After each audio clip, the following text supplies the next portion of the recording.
नमस्कार। आज हम लोग बात करने वाले हैं नए अध्याय की, जिसका नाम है पुर्तगालियों का भारत आगमन।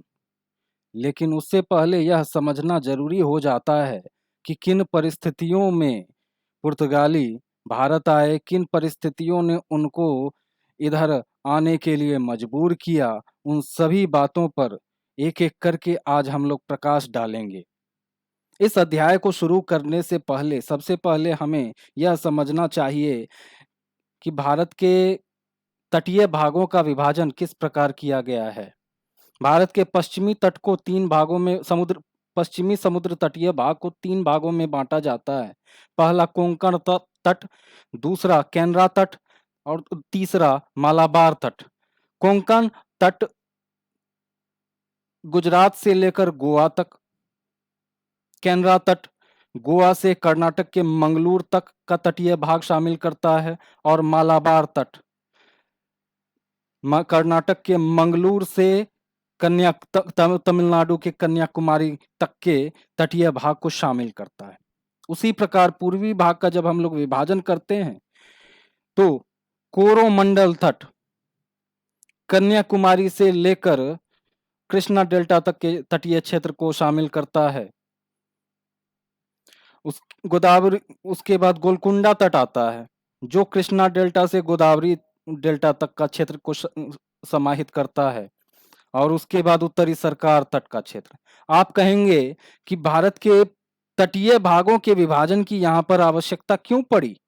उसके पीछे ये तर्क है कि जब तक हम लोग भारत के तटीय भागों के विभाजन को नहीं समझेंगे, तब तक इस अध्याय को समझ पाना मुश्किल है, क्योंकि पुर्तगाली सबसे पहले मालाबार तट पर आए थे। कालीकट मालाबार तट पर स्थित एक उस समय का प्रसिद्ध बंदरगाह हुआ करता था, जहां के कप्पक डाबू नामक गांव के तटीय भाग पर वास्को डी गामा सबसे पहले 17 मई 1498 को पहुंचा था। उसके बाद कहानी की शुरुआत हो जाती है। इसलिए हमने सबसे पहले इस बात की चर्चा करनी चाहिए कि भारत के तटीय भाग का विभाजन किस प्रकार किया जाता है और किन किन भागों में उनको बांटा जाता है। आइए अब अध्याय की शुरुआत करते हैं। भारत और यूरोप के मध्य व्यापार की शुरुआत प्राचीन काल से ही हो गई थी और इस व्यापारिक संबंध को स्थापित करने का श्रेय यूनानियों को जाता है। उस समय जिस मार्ग का अनुसरण करके वो भारत पहुंचा करते थे, वो मार्ग था भारत के उत्तर पश्चिमी भाग से शुरू होकर वो मार्ग मध्य एशिया को पार करता हुआ, रूस को पार करता हुआ, फिर उसके बाद समुद्र के रास्ते बाल्टिक सागर को पार करते हुए वेनिस और जेनेवा तक जाया जाता था। ये प्राचीन काल से लेकर मध्य काल तक इस मार्ग का अनुसरण होता रहा। मध्यकाल जब आया, मध्यकाल में चूंकि इस मार्ग में अधिकांश भाग स्थल हुआ करता था, जो अपेक्षाकृत दुष्कर था। मध्यकाल में 2 नवीन मार्गों की खोज की गई, जो भारत के पश्चिमी तट से शुरू होकर फारस की खाड़ी होते हुए उसके बाद तुर्क इराक को क्रॉस करते हुए फिर एक समुद्र को पार करके वेनिस और जेनेवा जाया जाता था। तीसरा जो मार्ग था वो अपेक्षाकृत ज्यादा दुष्कर हुआ करता था। उसका व्यापारी लोग बहुत रेयर केस में प्रयोग किया करते थे, क्योंकि शीत ऋतु में वहां पर कुहरे बहुत अधिक मात्रा में उस मार्ग में थ्रो आउट उत्पन्न हुआ करते थे, जिससे समुद्री नौ परिवहन को परेशानी हुआ करती थी। वो मार्ग था भारत के पश्चिमी तट से शुरू होता था, उसके बाद लाल सागर को पार करते हुए फिर मिस्र को सड़क के मार्ग से क्रॉस करके उसके बाद फिर एक समुद्र को पार करते थे, उसके बाद वेनिस और जेनेवा जाया जाता था। भारत और यूरोप के बीच व्यापारिक संबंध स्थापित होने का प्रमुख कारण दक्षिण दक्षिणी एशियाई भाग और दक्षिण पूर्वी एशियाई भाग, ध्यान दीजिएगा, दक्षिणी एशियाई भाग, एशिया का दक्षिणी भाग और एशिया का दक्षिण पूर्वी भाग मसालों के लिए बहुत ज्यादा प्रसिद्ध हुआ करता था। इन्हीं मसालों को लेकर यूरोपवासी भारत की तरफ आकर्षित हुए। क्यों? उसके पीछे भी रीजन है कि यहाँ के काली मिर्च और नमक के सहारे यूरोप में गोश्त को लंबे समय तक परिरक्षित रखा जाता था। इसलिए यहाँ के नमक और काली मिर्च का यूरोप में बहुत डिमांड हुआ करता था, जिसके कारण यहाँ के मसाले वहां अधिक दामों पर बिका करते थे। ये दूसरा कारण। इससे यहां से ले जाए जाने वाले मसालों से व्यापारियों को काफी लाभ हुआ करता था, आर्थिक लाभ। ये दूसरा कारण था। और प्रथम कारण जो था कि गोश्त को लंबे समय तक संरक्षित रखने के लिए काले नमक और काली मिर्च की आवश्यकता पड़ती थी। ये दो प्रमुख कारण थे जिन्होंने यूरोप वासियों को भारत की तरफ आकर्षित किया। मध्यकाल में, चूंकि मध्यकाल में दो नवीन मार्गों की खोज हो चुकी थी और मध्य काल में ही नौ परिवहन काफी हद तक विकसित हो चुका था। इन सभी घटनाओं के परिप्रेक्ष्य यूरोप वासियों ने अब दूसरे मार्ग का अनुसरण व्यापक तौर पर करना आरंभ कर दिया। इस बीच बहुत सारी घटनाएं घटी और जिनके कारण बहुत सारे परिणाम निकले। आइए एक एक करके उन कारणों को और उन परिणामों को देखते हैं। 1453 उस समय क्या स्थिति थी कि भारत के अधिकांश व्यापार पर अरब वासियों का एकाधिकार हुआ करता था और यूरोप के व्यापार पर वेनिस और जेनेवा के व्यापारियों का एकाधिकार था।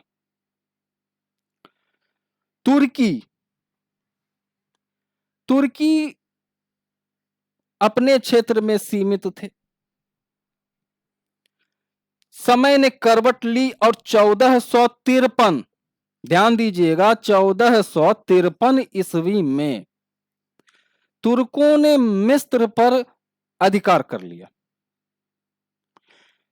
अभी तक तो एक मार्ग पर अगर वो अधिकार करते, फारस की खाड़ी वाले मार्ग पर, तो यूरोप वासियों पर के पास दूसरा विकल्प था, लाल सागर वाला मार्ग।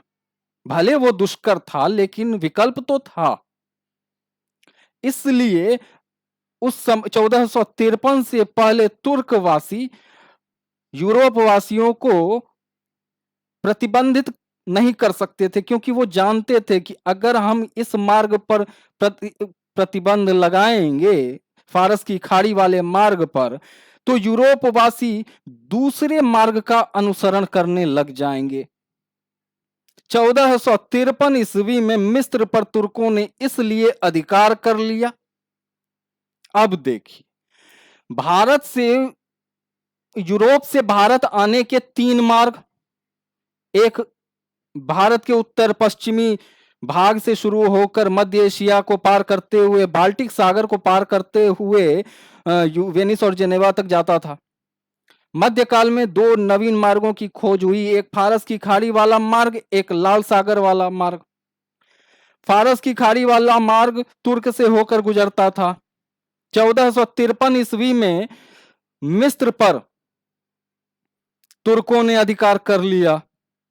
अब तुर्क सोच रहे थे कि अब यूरोप वासियों को हर हाल में हमारी बात सुननी ही पड़ेगी, और इसलिए उन्होंने कर आरोपित कर दिया। चूंकि यहाँ के व्यापार से वो बहुत, भारत दक्षिणी और दक्षिण पूर्वी एशियाई भाग से होने वाले व्यापार से वो बहुत ज्यादा लाभान्वित हो रहे थे, इसलिए वो कर देकर भी इस व्यापार को निरंतर करना चाह रहे थे और उन्होंने रखा भी। इस बीच यूरोप के पश्चिमी भाग में दो नवीन देशों का उदय हुआ। एक था पुर्तगाल,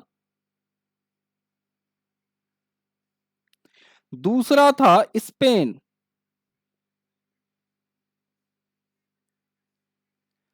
अब यहां स्थितियां क्या हो गई कि चूंकि पुर्तगाल और स्पेन भी यूरोप के ही भाग थे और वो भारत के व्यापार से होने वाले लाभ से परिचित थे, यहाँ के मसालों के महत्व को भली भांति जानते थे और इसलिए वो भी व्यापार में संलग्न होना चाह रहे थे।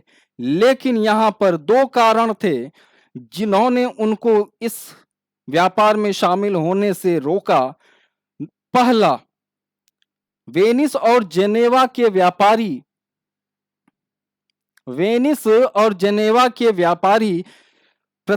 नया प्रतिद्वंद्वी नहीं चाहते थे, नया कंपटीटर नहीं चाहते थे, इसलिए उन्होंने इस व्यापार में पुर्तगाल और स्पेन को शामिल होने की अनुमति नहीं दी।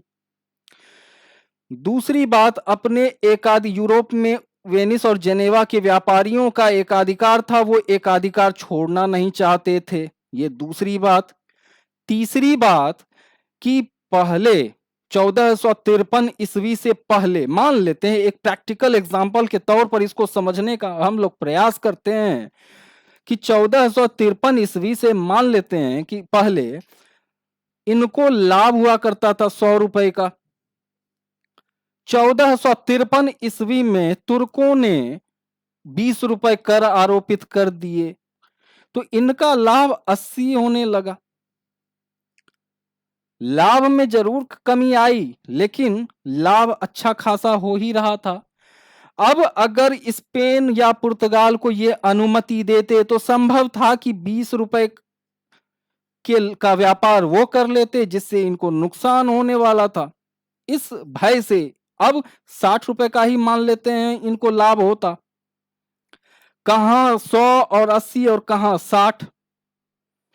तो इस भय से उन्होंने, तीसरा कारण था, इस भय से उन्होंने इनको अनुमति नहीं दी।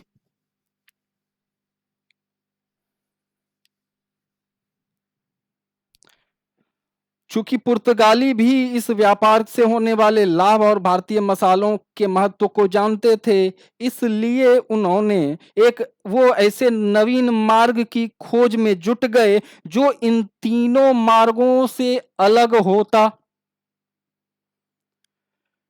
और चूंकि एक नवीन मार्ग की खोज की जाती, इसलिए जिसका पता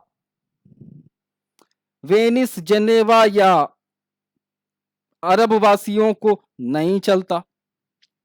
हालांकि बाद में जब हम लोग पढ़ेंगे तो बाद में यह भी कंफर्म है कि यही चुपके चुपके व्यापार करना उनके लिए घातक सिद्ध हुआ, जो उनके पतन का प्रमुख कारण था।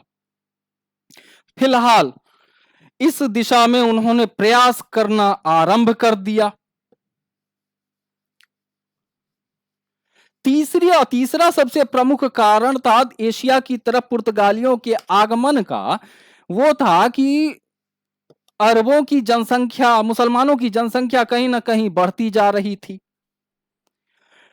ये दक्षिण एशियाई भाग में पुर्तगाली बस्तियां बसाकर वहां पर इस प्रक्रिया को प्रतिसंतुलित करना चाह रहे थे, इसलिए यह भी एक प्रमुख कारण माना जाता है। हालांकि इस कारण को धार्मिक कारण के दायरे में रखा जाता है। तो इस प्रकार पुर्तगाली नए मार्ग की खोज में जुट गए। पुर्तगाली नए मार्ग की खोज में जुट गए। इस प्रक्रिया में बहुत सारी चीजों ने उनका सहयोग दिया। सबसे पहला सहयोग जो था वह था प्रिंस के राजकुमार हेनरी द नेविगेटर। इसका आर्थिक सहयोग मिला, इसका राजनीतिक सहयोग पुर्तगाली व्यापारियों को मिला। दूसरा सहयोग यह था कि उस समय नौ परिवहन काफी हद तक विकसित हो चुका था। इसने भी सहायता की। तीसरा, कुतुब नुमा, कुतुब नुमा जो वास्तव में एक दिशा सूचक यंत्र होता है, दिशा सूचक यंत्र होता है, कुतुब नुमा की खोज हो चुकी थी। इन सभी चीजों के बीच, इन सभी चीजों के सहयोग और इन सभी घटनाओं के मध्य कई सकारात्मक परिणाम भी निकले। सबसे पहले 1487 ईस्वी में बार्थोलोमो नामक एक पुर्तगाली ने उत्तमाशा अंतरीप की खोज कर डाली। उत्तमाशा अंतरीप, और इसकी खोज करके बार्थोलो डोमो बार्थोलो बार्थोलोमोडियाज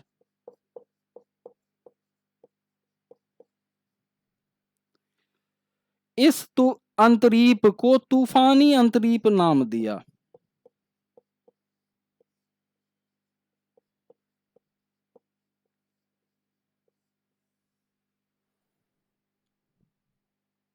इस प्रकार परिणाम आने 1487 से ही आरंभ हो गए थे, जब बार्थोलोमोडियाज ने उत्तमाशा अंतरीप की खोज की थी और इसे तूफानी अंतरीप नाम दिया। 1494 ईस्वी में स्पेन के निवासी कोलंबस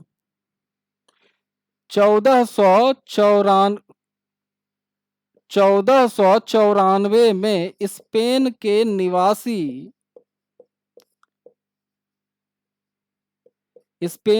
निवासी कोलंबस, जो निकला तो था भारत की खोज करने के लिए, लेकिन अमेरिका की खोज कर डाली, उत्तरी अमेरिका।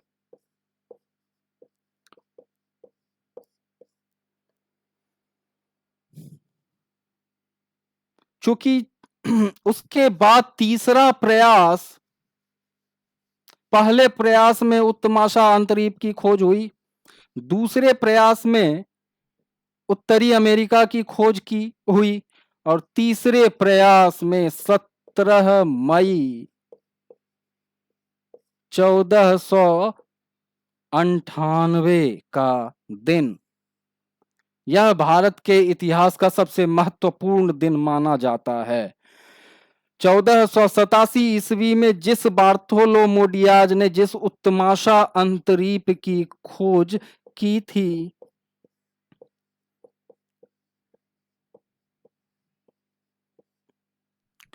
उसका चक्कर लगाते हुए अब्दुल मजीज के दिशा निर्देशन में, उत्तमाशा अंतरीप का चक्कर लगाते हुए अब्दुल मजीज नामक गुजराती व्यापारी और नाविक के दिशा निर्देशन में वास्को डी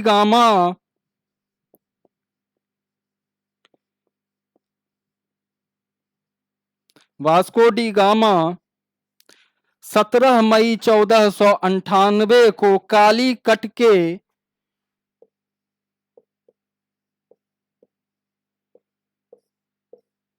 कप्पकडाबू नामक गांव में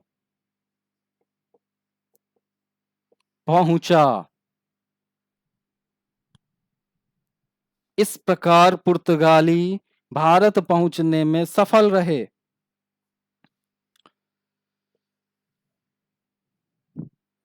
इस प्रकार नए मार्ग की खोज हुई। यह कालीकट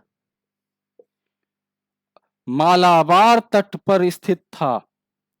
इस प्रकार भारत के इतिहास में पुर्तगालियों का आगमन हुआ।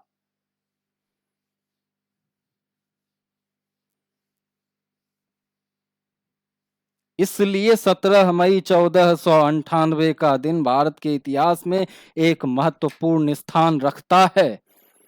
अगले अध्याय में हम लोग पढ़ेंगे कि किस प्रकार उन्होंने व्यापार यहाँ पर स्थायित्व प्राप्त किया, व्यापारिक कोठियां प्राप्त स्थापित की और राजनीति का सहारा लेते हुए अगले लगभग 100 वर्षों तक यहाँ के व्यापार पर एकाधिकार कायम रखा। उन सभी बातों पर हम एक एक करके अगले वीडियो में चर्चा करेंगे।